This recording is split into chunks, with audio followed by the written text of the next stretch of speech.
kontemporer dan komunikasi global, itu temanya. Namun karena banyaknya isu-isu kontemporer dalam waktu yang singkat ini tidak mungkin bisa juga kita diskusikan ya. Jadi saya ambil satu sajalah di antara isu kontemporer itu ya. Saya ambil satu saja untuk sore ini, agar ada waktu lain nanti bisa tema-tema lain lagi, isu-isu lain lagi gitu ya. Tapi untuk sore ini saya pilih isunya soft power media. Soft power media pada era globalisasi informasi. Jadi satu isu aja lah ya tentang soft power media. Di mana isu ini sampai saat ini tetap aktual dan menarik ya.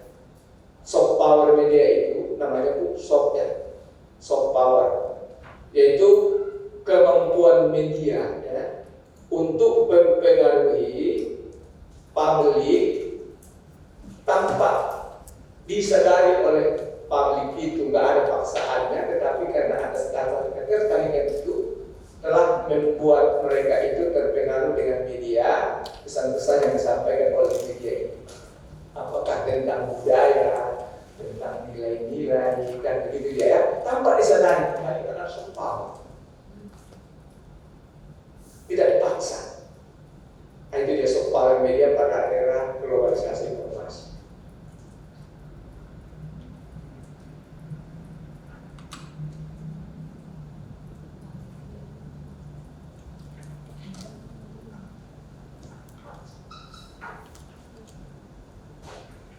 Ini pernyataan yang selalu kita dengar ini ya, karena udah lama ini pernyataan Alvin Toffler ini udah lama sebenarnya.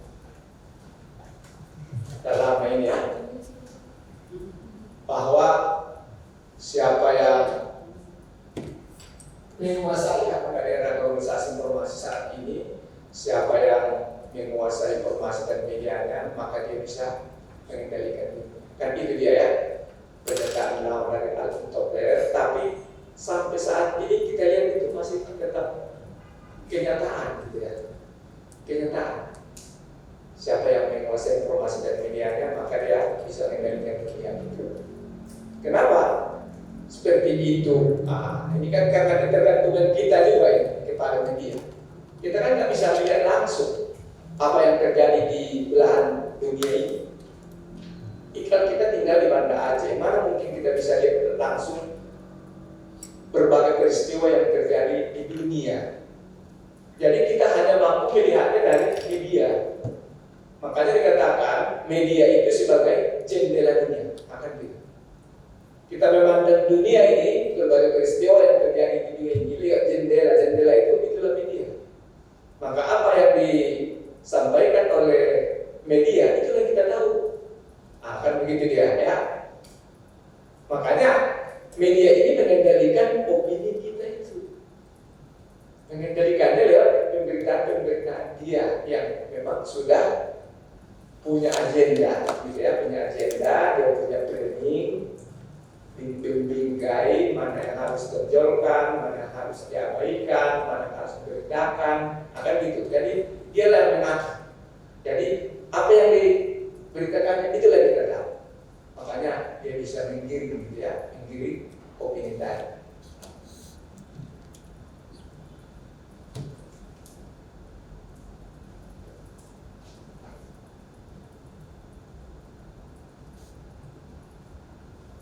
Ini pertanyaan yang muncul ya dalam soft power media tema kita ini. Ini ada beberapa pertanyaan yang nampaknya perlu kita diskusikan, kita pikirkan ya terkait dengan tema soft power media itu. Di antara pertanyaan itu adalah seperti yang kita lihat. Satu, bagaimana peran media? Bagaimana peran media? Apakah media itu berperan? Tadi kan dikatakan dia berperan, ya, tapi seberapa besar peran media itu? Karena itu dia ya. Siapakah yang menguasai teknologi informasi pada saat ini? Jadi dalam diskusi kita ini termasuk inilah yang perlu kita cari jawabannya juga. Apakah kita yang menguasai Islam? umpat lain yang menguasai. Nah, ini yang menjadi satu topik diskusi juga di sini. Kemudian yang ketiga, sebenarnya mereka menyampaikan informasi tentang Islam itu seperti apa? Seperti apa yang mereka sampaikan informasinya? Apakah yang baik-baik yang mereka sampaikan? Atau malah yang jelek-jelek? Informasi yang negatif? Itu ya. Terus bagaimana efek pemberitaan dari media tadi terhadap Islam? Bagaimana efek pemberitaan tentang Islam? Karena ternyata ya kita melihat efeknya itu cukup signifikan juga ya bagi masyarakat Eropa, Amerika itu ya. Kemudian apa tindakan yang seharusnya kita lakukan untuk menghadapi soal media pada era globalisasi informasi? Inilah di antara pertanyaan yang muncul dari tema kita ini. Pertama tentang media, peran media. Ini kan masih banyak diperbincangkan. Apakah media itu sampai saat ini masih punya peran untuk mempengaruhi opini publik atau tidak? Banyak teori sudah muncul tentang ini, membahas ini.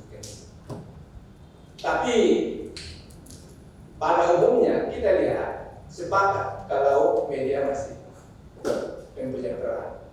Hanya beda saja, ada yang perannya katanya amat kuat, makanya muncullah powerful effect, pandangan-pandangan yang terkait dengan powerful effect, ya kan? Ada yang memandang peran media itu sedang saja, moderate effect, kemudian ada limited effect, media itu hanya kecil perannya. Tapi yang jelas peran media itu tetap ada. Itu yang kita lihat dari teori seperti itu, kemudian dari hasil-hasil riset. Hasil-hasil riset juga pun termasuk kita juga banyak melakukan riset terhadap media. Masih tetap juga ada peran media itu, walaupun ada yang kuat, ada yang sedang, ada yang kecil, tergantung bagaimana khalayak meminati informasi ini. Kalau dia merasa tertarik dengan informasi tersebut, dia merasa puas, maka efeknya kepada dia bisa kuat.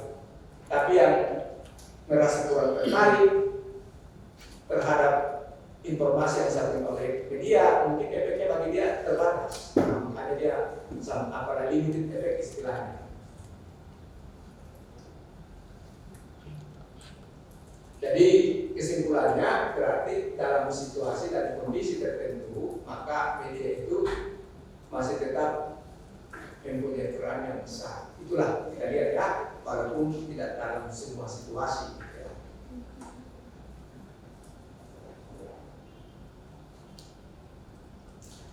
Di antara peran yang dapat dilakukan oleh media itu, ini antara lain bisa kita setir dari pandangan agenda setting media ya. Dari agenda setting itu, di antara peran yang bisa dibuat oleh media itu termasuklah apa yang harus kita pikirkan. Nah, dia bisa sendiri itu apa yang harus dipikirkan. Kalau kita sekarang perlu memikirkan tentang pilpres misalnya ya, atau isu-isu tertentu, itu bisa dikirim oleh media. Apa yang penting dipikirkan oleh masyarakat. Kemudian fakta yang harus dipercayai dengan memberikan informasi yang mendukung kepada satu peristiwa, maka kita tergiring ya untuk mempercayai fakta tersebut. Kemudian jalan penyelesaian masalah juga bisa digiring oleh media ini. Bagaimana cara penyelesaian suatu persoalan bisa digiring oleh media, sehingga pengambil kebijakan pun bisa mengikuti apa yang digiring oleh media itu. Kemudian apa yang menjadi tumpuan perhatian kita? Dulu begitu hebatnya pemberitaan media tentang Ferdi Sambo, ya kan? Sehingga masyarakat Indonesia ini fokus perhatian Sambo. Akan kira-kira gitu ya, dikirimnya apa yang harus jadi perhatian publik itu gitu. Ini belakangan ini saya lihat beberapa hari terakhir ini kayak payung pula ini. Nah, media memancing perhatian masyarakat ke Rafael, yaitu yang anaknya berantem dengan anaknya pimpinan Ansor itu ya kan, yang katanya punya transaksi terakhir itu 500 miliar gitu ya kan. Jadi dikirimnya perhatian masyarakat itu ke masalah itu bersama sementara amat diabaikan. Nah, itu cara dia mengiringi dengan berita-berita seperti itu ya. Kemudian apa yang perlu diketahui dan dilakukan oleh publik, hanya pun bisa dilakukan oleh media tadi.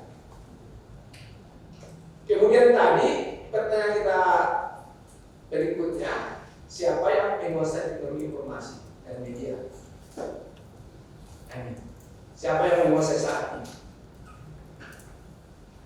Nampaknya belum bergeser ya, apa yang kita sebut dengan istilah the big four itu. Kantor berita internasional yang mendominasi aliran informasi dunia ini masih tetap ya, yaitu United Press International dari Amerika, Associated Press dari Amerika, kemudian ada Reuters dari Inggris, ada Agence Press dari Prancis. Tetap ini yang mendominasi ya, mendominasi pengaliran informasi dunia saat ini kita lihat ya. Dan menurut analisis UNESCO, setidaknya setengah dari program TV di negara berkembang berasal dari negara maju, terutama dari Amerika. Begitu juga dengan surat kabar, radio, dan media lain. Saya nggak jauh-jauh ya, di Medan saja saya sudah pernah melakukan analisis isi terhadap beberapa surat kabar nasional yang di Medan, seperti Waspada, Sinar Indonesia Baru, Analisa, Timur Umum. Dalam pelayanan berita internasionalnya, mereka itu masih bergantung ke empat kantor berita ini. Saya lihat, nah, tetap tadi ada dalam kurung ini judul, meta berita dalam kurung, ada UPI, ada RPR, singkatan dari Reuters, ada PFP, singkatannya, dan sebenarnya dari sini juga. Padahal surat kabar lokal yang bertaraf nasional, namun mereka tetap berlangganan dan bergantung kepada kantor berita juga dalam pelayanan berita internasionalnya. Saya sudah lihat termasuk berita-berita tentang Islam gitu. Berita-berita tentang Islam yang terjadi di Islam, yang terjadi di Timur Tengah, yang terjadi di Pakistan, yang terjadi di Palestina. Jadi tentang Islam saya mereka bergantung dengan berita barat inilah yang bukan Islam.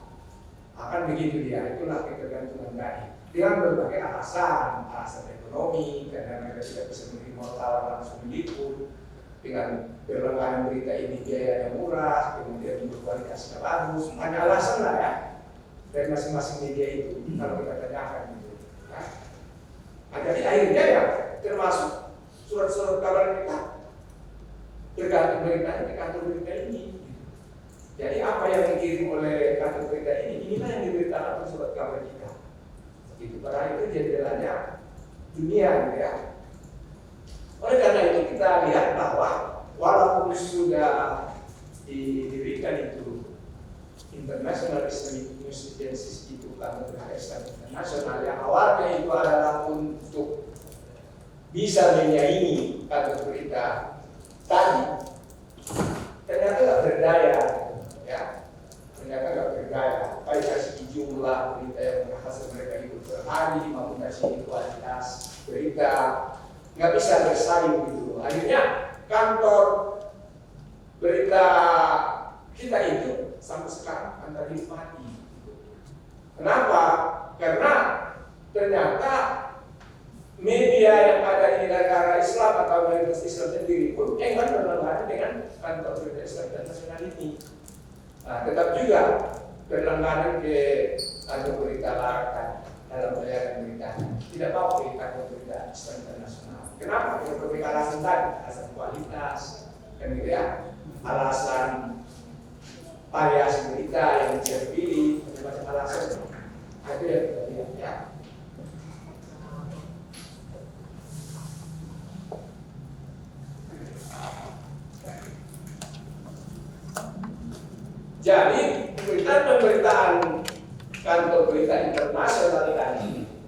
yang dipandang tidak objektif, tidak balance, itu telah membuat berita yang tidak seimbang, yang akhirnya negara berkembang itu merasa dirugikan dari pemberitaan-pemberitaan tersebut.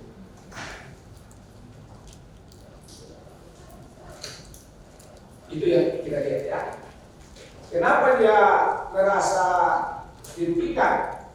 Karena mereka kan, ya kita nggak tahu apa yang terselip dalam misi mereka. Tapi yang nampak itu kan perkembangan ekonomi yang menonjol, mana yang untung, mana yang tidak kan. Tapi mungkin saja ya kalau kita yang Islam ini tetapi lo punya dugaan kalau memang mereka itu tetap punya misi juga untuk menyerang Islam. Maka kira-kira itulah itu dugaan kita seperti kalau kita nanti bisa lihat analisis nanti bagaimana berita-berita mereka tentang Islam ini, kita wajar punya dugaan seperti itu. Nah, tapi kalau kita tanya alasan ekonomi, ini kan ternyata karena kecenderungan yang mereka tempuh itu membuat mereka meliput dan menyebarkan informasi mengikuti keinginan konsumen. Kan itu dia, ya apa yang diinginkan oleh rakyatnya. Sehingga sering tidak sesuai dengan ideologi negara yang menjadi pemerintahan. Nah, itu satu kita lihat yang dirasakan oleh negara berkembang. Dan agensi-agensi berita internasional tadi cenderung mengarahkan pemberitaan pada fenomena yang bersifat negatif tentang negara berkembang, ya. Seperti kemiskinan, kelaparan, keganasan, teroris, bom, pembunuhan, bencana alam, dan sejenisnya. Seolah-olah di dunia Islam ini kejadiannya seperti itu banyak yang negatif. Padahal pengakuan dari negara-negara berkembang, kalau ada forum-forum internasional seperti UNESCO, gitu-gitu, banyak pembangunan, ya banyak pembangunan juga di negara berkembang, bukan hanya yang negatif yang ada, gitu ya. Itu kita lihat ya. Ini saya kayaknya langsung ke hasil analisis isi yang pernah saya lakukan.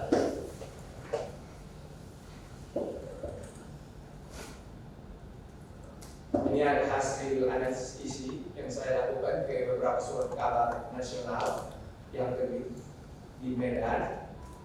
Pada masa penelitian saya itu tentang berita Islam yang diterbitkan di surat kabar nasional berita Medan yang bersumber dari kantor berita internasional tadi, ada 77 berita yang berhasil saya kumpul. Berita-berita tentang Islam yang diterbitkan di surat kabar nasional yang terbit di Medan tadi, sumber beritanya dari kantor berita tadi. Nah, ada 77 judul. Dari hasil analisis yang saya buat itu 78% diantaranya itu adalah orientasi negatif. Nah, itulah dari hasil risetnya ya. 78% dari 77 itu orientasinya negatif tentang Islam. 18,2 itu positif, 7,8 netral. Yang termasuk di kategori negatif itu dalam kajian saya yang real itu adalah kematian akibat tindak kekerasan, ada tentang peperangan, ya, peperangan di Palestina misalnya, ya, di Syria, ya, pemberontakan, penjara, ledakan bom, kerusuhan, bencana alam. Nah, itu yang banyak diberitakan tentang Islam.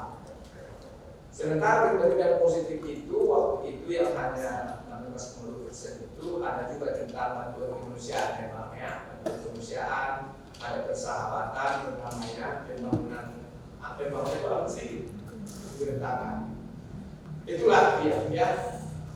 Jadi karena memang seperti itu, maka objek negara-negara yang banyak diberitakan itu adalah negara-negara yang sedang mengalami konflik. Nah, itu yang banyak pemberitaan mereka. Ya, seperti Palestina, Syria, negara-negara yang bergejolak di dunia Islam. Itu yang banyak diberitakan. Sementara yang aman, ya, seperti Indonesia juga termasuk aman juga, asal muslim Syria gejolak, ya kan.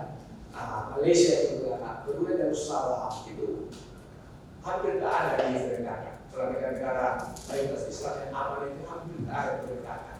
Yang menjadi pun beritanya itu adalah negara-negara mayoritas Islam yang sedang bergejolak. Itulah yang kenyataannya yang ditemukan, gitu ya. Apa efeknya apabila pemberitaan mereka tentang Islam itu seperti itu? Karena kita katakan tadi bahwa media itu jendela bagi masyarakat. Apa yang mereka lihat lewat jendela, lewat media itu, maka itu yang mereka tahu. Akan kira-kira gitulah ya. Jadi karena yang diberitakan itu 77% itu negatif, maka negara-negara yang tak pernah langsung melihat ke dunia Islam di Amerika, di Eropa, dari mana-mana negara, dia tahu Islam itu seperti itu, seperti yang dibacanya di media, seperti dilihatnya di media, didengarnya di TV, di media sosial, di mana-mana, ya kan? Itulah yang dia tak tahu Islam itu. Makanya menurut mereka Islam itu seperti yang mereka baca, yang mereka tonton di media itu, identik dengan kekerasan, misalnya, ya kan? Identik dengan kemiskinan, karena yang dilihatnya orang-orang yang justru lapar, gitu-gitulah yang diberitakan oleh kantor berita tadi. Padahal banyak juga yang makmur gitu ya. Nggak usah jauh-jauh lah ya. Dulu saya pernah juga lakukan analisis isi di putusan Malaysia dan berita harian di Malaysia ya. Tapi tentang TKI, bagaimana gambaran surat kabar Malaysia tentang TKI? Ternyata itu begitu juga. TKI umumnya diberitakan negatif. Negatif. Adalah TKI yang membunuh anak majikan, adalah TKI yang mencuri di rumah majikan, adalah TKI macam-macam lah. Perilaku yang berorientasi negatif. Makanya orang Malaysia itu memandang Indonesia itu buruk gitu. Seperti itu jahat. Padahal dari sekian juta itu TKI, beberapa orang saja kayak menyimpang. Yang lainnya bagusnya. Kalau nggak ada Indonesia katanya, nggak ada jalan tol di Malaysia. Karena kita yang bangun, ya. Bumi Indonesia juga yang membangun Malaysia itu bisa maju seperti sekarang ini. Kita juga yang menjaga anak-anak mereka sehingga mereka juga bisa bekerja dengan maksimal, ya. Suami istri bisa bekerja di kantor karena kita yang jaga anak mereka. Jadi kita juga turut membangun kayak gitu. Tapi itu semua tidak pernah diberitakan. Yang diberitakan itu yang orientasinya negatif seperti tadi. Efeknya mereka memandang rendah kepada kita. Indon katanya. Padahal bukan semuanya kita TKI di sana, ya kan? Kita yang belajar dari di sana bukan TKI.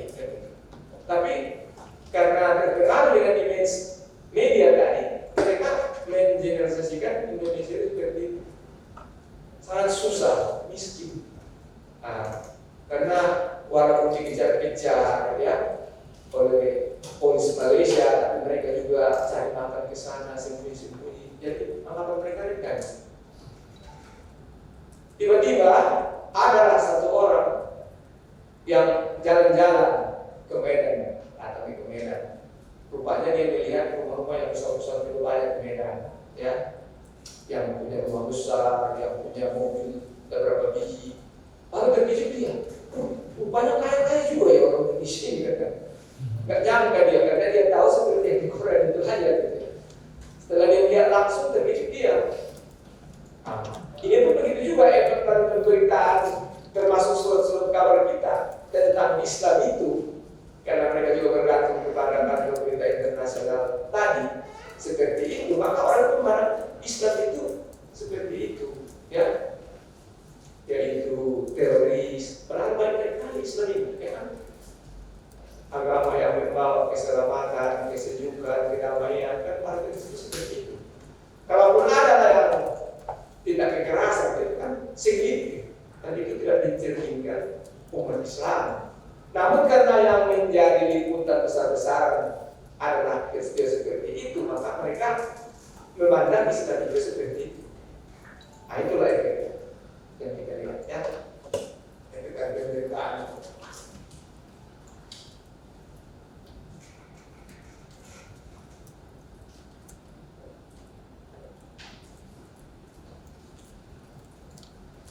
Jadi agak aneh nih antara laptop dengan sana beda.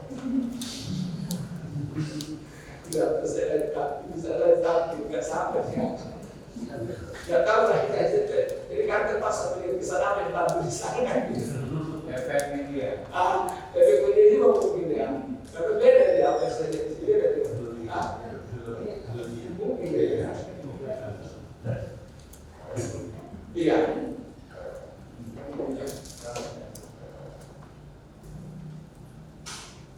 Itu salah satu efek ya untuk kita lihat.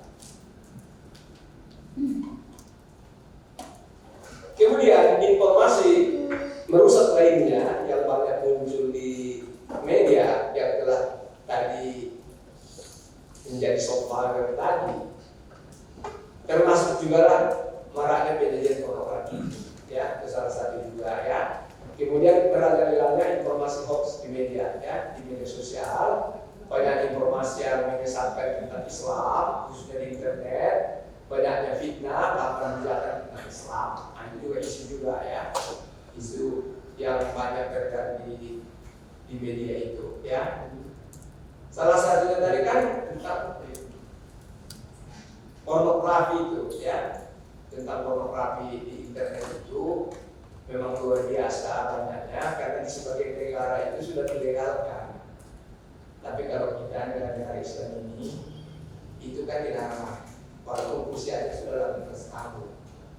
Kalau di negara barat banyak yang usia 18 tahun boleh, kan gitu. Tapi kalau kita tidak boleh, namun karena informasinya global, semua negara tidak bisa lagi membatasi, ya akhirnya bagi negara-negara yang melarang itu tetap dipandang sebagai informasi yang merusak.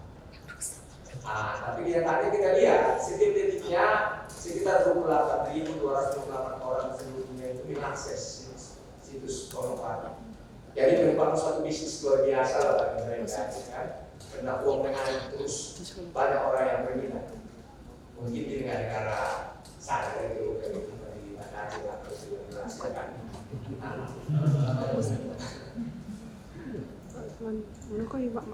Kemudian juga setiap-setiapnya itu negara 72 orang mengetik kata kunci yang terkait dengan kata fotografi di situ, ya. Setiap-setiapnya ya.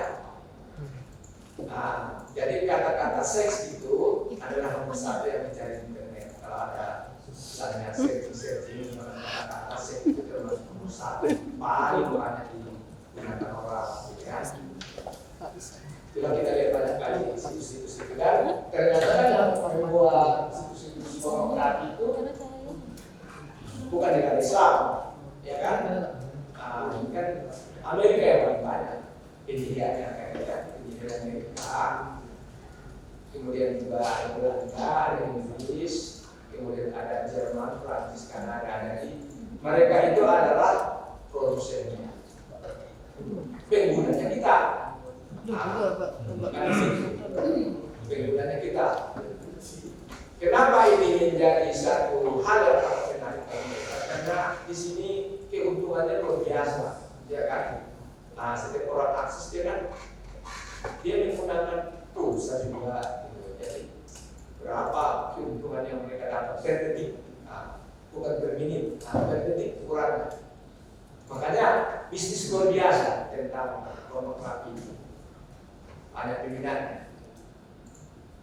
Termasuk juga di berita-berita surat kabar dari hasil riset yang mereka lakukan itu, pornografi itu sesuatu yang paling diminati masyarakat membacanya. Gitu kan. Kalau ada artikel ilmiah itu jarang dibaca. Tapi kalau ada berita pemerkosaan misalnya, itu langsung. Jadi termasuk satu peristiwa yang amat diminati masyarakat. Itu dia, ya. Jadi produsennya itu adalah negara-negara yang mayoritas bukan Islam, Islam dua, ya.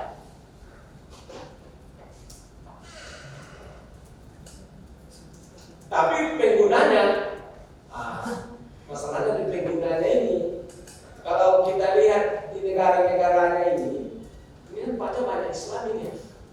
Dengan kata kunci seks, Pakistan itu kan mayoritas Islam, ya kan? Nomor satu ya, Mesir itu nomor 3, Turki itu nomor 4, ya kan? Ada Indonesia lah nomor 7, tapi bukan di Aceh, ya.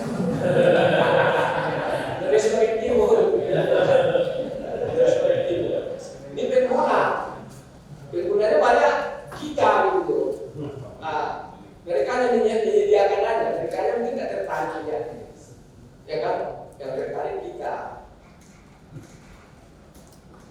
kita yakin kalau pemerintah kita termasuk Kominfo dalam hal ini terus berjuang yang mereka berjibaku untuk melawan pornografi, bagaimana untuk memblokirnya, kan? Bagaimana untuk pokoknya agar musnahlah pornografi. Tapi nggak bisa itu, ya, nggak bisa diatasi. Kalau mereka blokir satu muncul 10, nah, kan kira-kira gitu kan bisa terblokir. Kemudian mereka itu kan makin pandai. Sekarang dia tidak lagi sering pakai seks, itu lagi.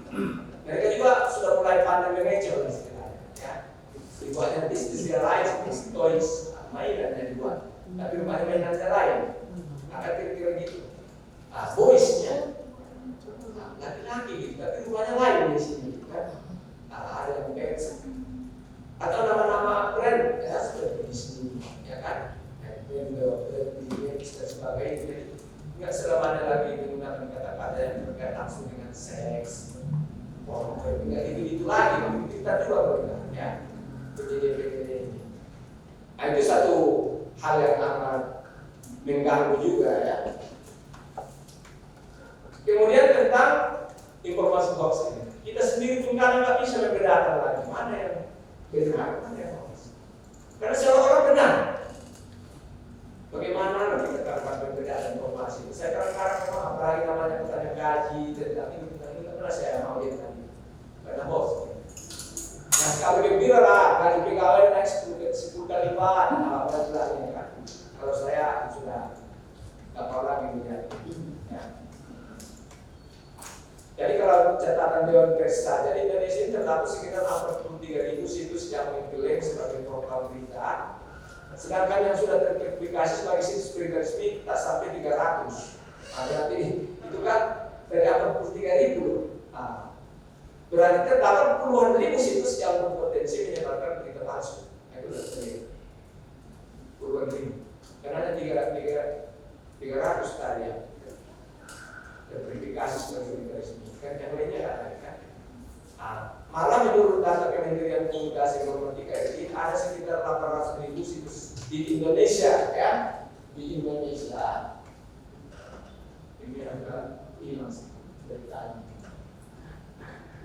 yang telah terindikasi penyebar hoax.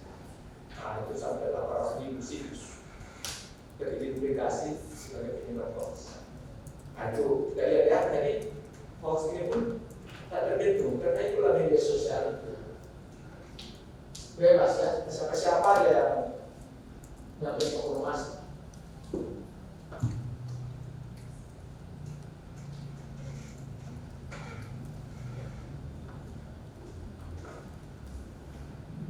Kemudian banyaknya informasi yang menyesatkan, ada juga ya, yang nggak ahli agama pun banyak menyampaikan pikiran-pikiran agama sehingga menyesatkan. Ya ada tak punya basic keagamaan, di situ bisa ada keagamaan. Tahu apa katanya di situ ya kan? Bagi orang yang nggak tahu ya pikirnya benar juga. Karena ini dari ulama pikirnya juga. Padahal ada siapa yang begitu kan? Nanti akan kebebasan kan. Jadi mereka tidak punya pengetahuan yang gimana sebenarnya kan tentang istilah itu. Tapi dia macam ulama lah dia di situ kira-kira gitu ya. Sehingga yang disampaikan itu keliru. Akhirnya tidak. Dan ada kalanya muncul paham radikalisme, aliran sesat dan sebagainya bebas nah, di media sosial itu.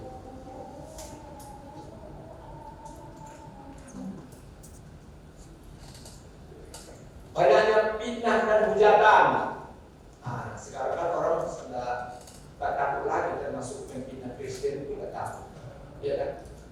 Pimpinan Jokowi aja tak takut. Padahal belum tentu seperti itu kan? Presiden aja lah berani. Ya, berani seperti kita itu kan?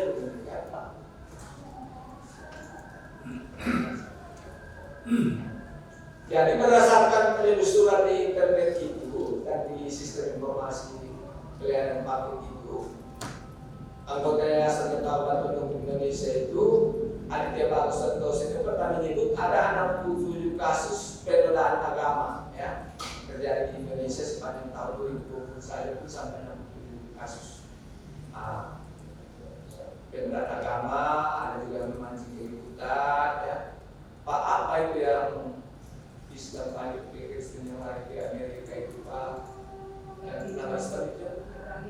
lain-lain. Saya punya kawan-kawan memang melihat PAD itu keren juga saya. Keren juga saya. Kalau dia mau makan tadi silakan makan tadi. Tapi kan jangan pernah sampai dimasukkan di itu. Aku sudah lama di tokoh-tokoh Islam itu katanya haram tadi. Padahal banyak haram. Tapi gitu kan itu kan nah itulah. Ya itu kan malah hoax atau itu sisa itu. Katanya pembunuh jadi pembunuh tapi apa benar? Saya pikir ya termasuk Kristen dunia juga pasti akan melindungi dia. Gak mungkin membiarkan dia jadi pembunuh di Amerika. Saya pikir tapi kalau di WAW itu disini seperti itu. Sudah jadi pembunuh susah apa gitu ya kan? Tapi betulkah seperti itu atau tidak? Itu kan kata media seperti itu.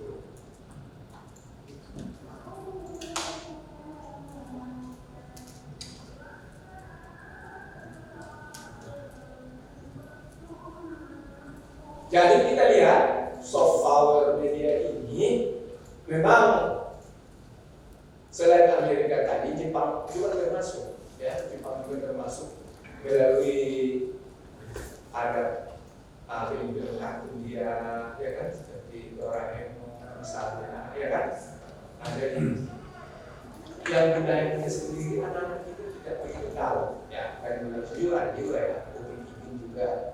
Saya punya cucu masih setahun 7 bulan aja sudah doyan nonton Upin Ipin. Asik minta tonton Upin Ipin. Untunglah kalau Upin Ipin itu masih tempatnya mendidik lah, gitu ya. Tapi mereka lebih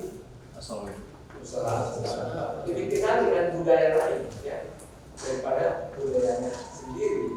Itu yang sifatnya internasional. Kepala kami. Ayo. Kepala birokrasi ya.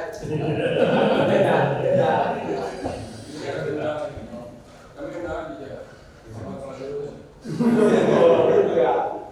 Album sulit juga dipisahkan ya kan. Kalau Jokowi pun datang kemari sebagai kawan, orang tetap menganggap presiden. Ya, susah dipisahkan. Sekarang kemarin beda.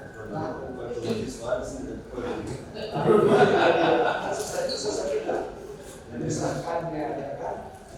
Susah memisahkannya. Dan itulah kenyataan yang kita lihat, ya.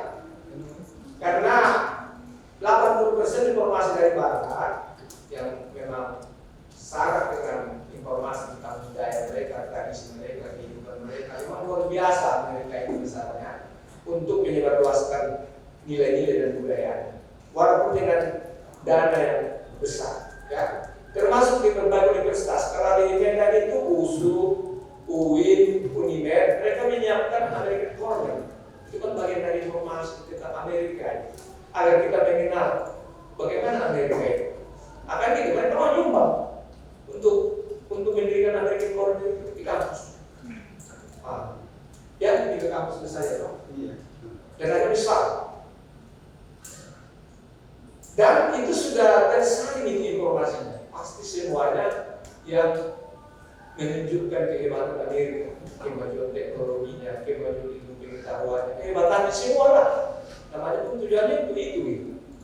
Padahal ya, kalau coba kita lihat sisi kelam kota-kota besar di Amerika, coba lihat itu. Luar biasa ya joroknya ya. Kalau kita lihat, tapi itu kan tidak terliput oleh media karena yang menguasai informasi kan mereka. Ini pun yang meliput sisi kelam negara-negara maju itu dan kota-kota besar di sana itu orang-orang kita Indonesia sebagian masukkan gitu. Begitu pada Amerika itu. Akan gitu ya. Ternyata di sana banyak kali gelandangan, makan juga, ya banyak sekali, kotor sekali, sisi-sisi gelap yang tidak pernah diliput oleh media. Itulah kepandaian mereka itu karena mereka menguasai, mereka saling semua hebat tentang mereka. Dan kira-kira itulah kepandaian mereka mengatur informasi yang disebarluaskan oleh media yang baik-baik saja. Amerika Cornernya pun begitu yang baik semua, kemajuan semua. Makanya kita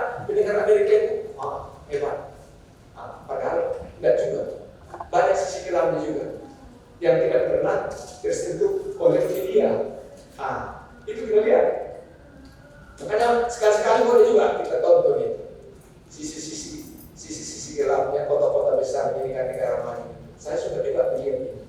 Agar seimbang informasi itu, jangan yang hebat-hebat saja. Akan kira-kira gitu tadi ya. Namun karena sepakat tadi kemampuan media mereka itu untuk mempengaruhi kita itu secara lembut tadi atas dasar ketertarikan tanpa paksaan. Jadi memang kita memandang mereka itu seperti itu. Dan sepakat media itu sebenarnya juga tidak hanya berlaku secara internasional ya. Ya kalau kita lihat tadi efeknya, nah inilah dia salah satunya tuh ya, termasuk kayak pakaian di dalam makanan minuman yang sudah jelas kan, itu kan kaitan dengan globalisasi juga gitu ya. Enggak di New York ya, tidak di Washington, tapi di Medan, bahkan di kampung-kampung saya sana juga memang betul nampak globalisasi dalam banyak hal. Minumannya sama, ya kan? Nah, sama-sama Coca-Cola juga, ya. Yang padahal produk mereka itu beda dengan produk Amerika sebenarnya di kampung saya itu kan. Nah, kemudian juga makanannya juga nggak ada kentang juga sama dengan di Amerika juga, ya kan? Nah, pakaiannya juga, rambutnya juga, jadi gayanya itu juga udah sama-sama lah dengan Amerika, kan gitu ya. Nah, malah kadang-kadang adaptasinya itu melebihi gitu, melebihi dari orang Amerika. Orang Amerika itu nggak seperti itu sampai akhirnya ya, masalah adaptasi tadi.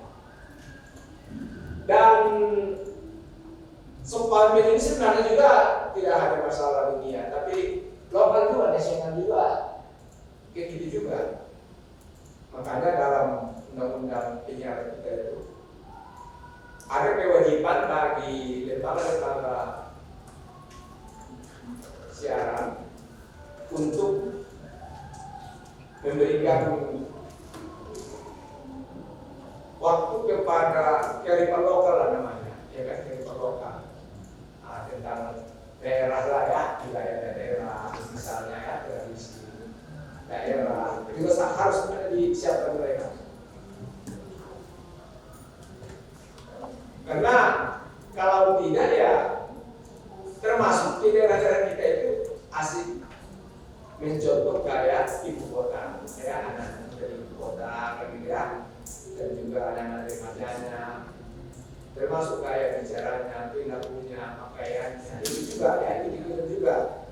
Padahal kadang situasi kondisi lingkungan dan ekonominya tidak mendukung, seperti anak kota yang kota besar di Jakarta yang disampaikan lewat media tadi. Nah, tidak mendukung, hanya mereka itu stres, juga banyak perangan berat ya.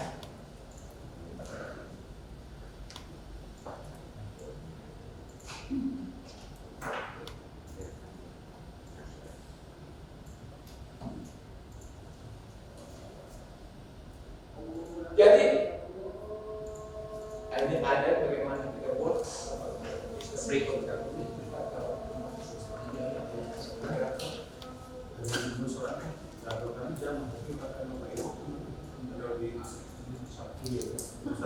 Ya bagaimana dari ibu moderator?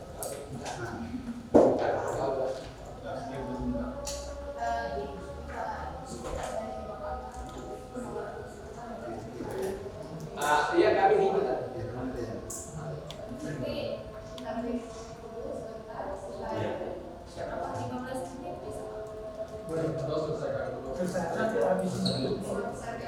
Oh iya, kita singkat aja lah ya. Kita singkat saja ini, nanti tinggal diskusinya saja ya. Nanti tinggal diskusinya saja. Jadi kalau saya lihat, nampaknya memang harus dikembalikan fungsi media massa itu, ya. Fungsi media massa itu sebagai suatu forum, yaitu ruang atau iklim yang memungkinkan setiap orang, setiap warga negara mendiskusikan persoalan-persoalan kritis, ya, bebas serta tanpa representasi dari kekuatan politik sosial dan ekonomi yang ada. Tadi kan orientasinya banyak ekonomi, kepentingan, ya. Kemudian media massa sebagai watchdog yang mengawasi semua pihak yang memiliki kekuasaan dan sebagai agen mobilisasi untuk meningkatkan keterlibatan dan partisipasi masyarakat dalam semua bidang kehidupan. Dan tindakan yang perlu dilakukan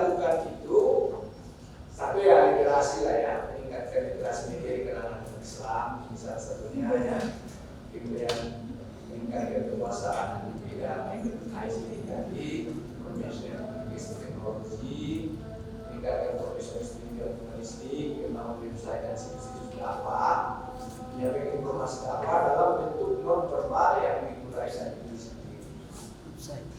Nah, dan yang paling penting saya pikir ini adalah membentengi diri itu yang paling utama misalnya. Membentengi diri sendiri dari generasi muda kita yang tidak lama dan orang yang tua. Jadi dengan bentengi tersebut, walaupun banyak informasi yang merusak, ya, yang merusak, tapi ketika sudah dipersiapkan generasi kita yang iman yang Tuhan itu tidak akan bisa menggoyahkan mereka akan gitu ya. Ini saya pikir yang paling utama karena pendekatan teknologi, pendekatan regulasi ternyata tidak penting. Teknologi seperti yang dilakukan oleh Kominfo nggak bisa, ya, nggak bisa mengatasi persoalan ini. Diblokir sekian ribu data lebih banyak lagi, nggak bisa tuntas itu teknologi. Yang tidak pendekatan regulasi banyak kali aturan-aturan undang-undang penyiaran nomor 32 tahun 2020 tahun 2002 begitu lengkap itu regulasinya. Tapi juga nggak bisa mengatasi persoalan-persoalan.